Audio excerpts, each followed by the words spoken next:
What's up, everybody? It's Tyler here, and I'm joined by a great guest, fellow Georgia Bulldog, which is always really nice. I feel like Nashville is like a Bulldog town. There's a lot of us now, which is great. So we'd like to win. I'm following suit. I've got Logan Crosby on here with me. Logan, what's going on? Not a whole lot, you know. CMA Fest, I guess day one officially. I played some shows last night, so day two for me. So, you know, pedal to the metal. Well, by the time this comes out, which I honestly have no idea, so whenever you're going to see this, who knows? But in this moment, you're playing Spotify House later. How big is that for you? Spotify House tonight, yeah, it's huge. I mean, because last year I went over to Spotify House for a day during CMA Fest, and I was like, this would be so cool to be able to play this one day. Never in a million years would I have thought that the next year I would be playing the first round on the rooftop for Fresh Five. I mean, if you really put it in perspective, you didn't have any music out at this time last year. No, I had nothing out. I had no music out at this time last year. Technically, you're still a Bulldog. I was still in school. I'd graduated. Well, I'd walked, but I hadn't graduated yet. But I was still in school this time last year. No music out. All I had done really was ever, play just honky tonks and bars and clubs, in college. Generals. That was it. Generals. That was it. If you know, you know. Best yes, bar if you know, in you know. Athens. It's a great bar in Athens. Go check it out. Well, you've got your debut EP coming out, 23 Days in LA. Yes. What can people expect from that? 23 Days in LA is a story. I think that a lot of people have experienced two kids fall in love. They run off with each other. They fall out of love. So it's 5 songs. The single off the EP will be out June 30th. And then the EP will follow. The rest of the EP will follow after that. But it's been a lot of fun, being able to make it. And, we started writing towards it the top of this year. And we got a lot of songs written and picked the 5 that told the best story. And if you listen to it top to bottom, it literally tells the story of, running away with somebody and falling in love and falling out of love. And all the songs are cool because they stand out on their own. Yeah. It was really hard to pick the single off of it. Not that we needed one, but I wanted one, and so we finally picked one. It was literally like flip a coin and figure it out. But we figured out which one, and like I said, if you listen to it, track 1 to track 5, it's a really cool story. Well, speaking of 23 Days in LA, you were on a TV show that we've covered plenty of times, but you were on Claim to Fame, which aired last July. Yes. Now, for you, how fast has this all been since Claim to Fame, now having 6 songs out at the moment, plus the EP coming? It was quick. I didn't know what to expect. It was a first season show. It was on ABC right after The Bachelorettes. There were 2 last year. Perfect timing. I was like, all right, That's how you get good. all the girl fans. Right. I was like, it should be good. And then they put it out, and it became massive, and it had great ratings. It was the #1 stream show on Hulu of the summer of last year, which was massive. I thought, if I can get 5,000 new fans out of this, that'll be great. And I ended up getting about 50,000 followers, on Instagram. And the music, I put the music out right around the time the show was coming on, and people started listening to the music, and gained a lot of followers and a lot of fans, and then somehow got on tour with Megan Maroney.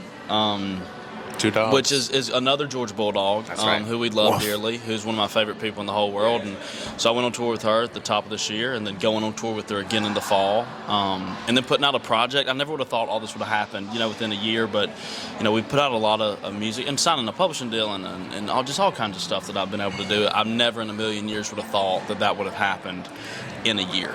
Well, this is an important question I have to get from all of what you just said. Are you playing in Athens on the tour? We are not coming to Athens on Megan's tour, but I will be opening up for 2 of my favorite Georgia Bulldogs, Ray Fulcher and Jordan Rowe, at the Georgia 31st, Theater, right? August 31st. Be there, hear about it. That's the Thursday. Yeah, be there, hear about it. Or see it on somebody's Snapchat story. Anyways, but buy a ticket. August 31st, and then what is it? September 2nd is the first game. So we play Thursday, and then Georgia will try to defend another national championship starting on the 2nd. Will we do it? Will we come close? I don't know. I've talked to some of the players, and they all say that it's going to be another really good year. But I think that the great thing I think about Kirby Smart, not that this is a segment on ESPN, is that he works the team kind really. Kind of is now.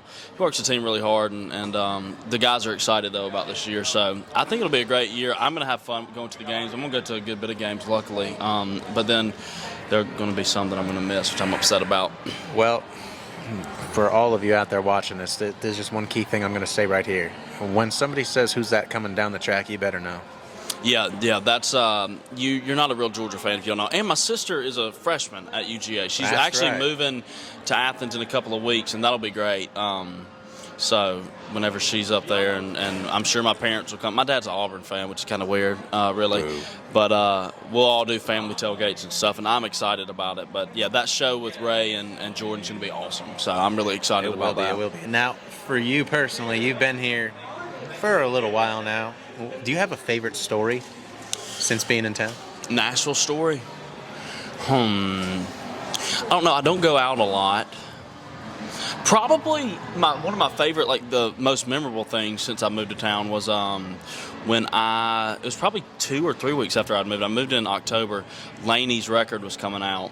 Yeah. And they had the statue in the middle of the roundabout going on to Music Row, and all of them were dressed in bell-bottom pants. And I took a picture and I sent it to her, and I was like, "Hey, you know you're really famous when they dress the statue up like you." And she was like, "Yeah, Bubba." And then look at me, that record's done awesome things, and As some more singles on the radio for her. And she's Nominations for just Album one of of the the Year. she's one of the best people I've ever been able to meet. She actually, funny enough, I tell people this. She was the first person that had like the blue check mark from Nashville that ever found me on social media and was like, "Hey, like I think you need to give this a shot." So she's always been great to me, and I think she's awesome. And seeing her just go to the moon has been awesome. well, community in Nashville is awesome, and you've had a great start to your career here. And well, you've played Whiskey Jam, all that stuff. Do you have a dream venue that you hope to play someday? Somebody asked me the other day what my dream venue was, and I said it was somebody's back porch. And I literally played somebody's back porch when I was in LA a couple of days ago, just messing around. They're like, "You fulfilled it." I said, "I guess so," but I don't know. It's weird playing some of the shows I'll be playing with Megan on the fall tour. Are rooms that are very historic and thing. I've always wanted to play Bowery Ballroom in New York City. We're playing that the first stop, and then the Troubadour in LA. That'd be I mean, cool. and we're playing that room, and so there's things like that. But You want a Green Hall? no, I don't think I'm don't think I'm going to be on the stop one day. But yeah, I don't. Headlining Georgia Theater will definitely be a huge thing for me. If we ever get to that point, hopefully we do. But that would be massive. But I don't know if I have a dream venue. I've just taken it stop by stop, and every venue I've played so far I've loved. But I guess everybody's dream venue is like Nissan Stadium or Bridgestone, which would be cool one day. But we'll have to see. We'll see. And Yeah. since I've got you on camera, you've just started this. I have to do it every time we're on camera. I'll just say it right now. Ladies and gentlemen, if you don't follow him on Instagram, TikTok, the rest of the social media platforms, you know what to do.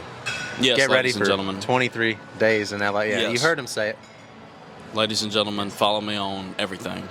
What he said. I don't have Twitter anymore. Twitter was not fun. Twitter was kind of toxic. I was like, I'm not going to be on Twitter anymore. It's terrible. Every time I go on Twitter, I get aggravated. It's terrible. I didn't like Twitter. It was not fun. Yeah, but TikTok's great. Instagram's great. I still love Facebook. I still have my personal Facebook that I keep because I like switch back and forth from my music account to my personal, and I'm like, what's going on where I'm from? And it is. It's kind of like the NBA referee having that burner account. Yeah, having the burner account. Well, I mean, I don't really say No, heinous things really, but I don't know. I love I don't Facebook. know. I feel like you always have a good story to tell. I do have a good story. I like stories. I love telling stories, but yeah, I have to keep my Facebook. Facebook's great. I love Facebook. Well, you heard him. Go follow him. Go stream his music. Logan, pleasure chatting with you Yes, once sir. again. It's good to see Go you again, brother. Dogs. Go Dogs.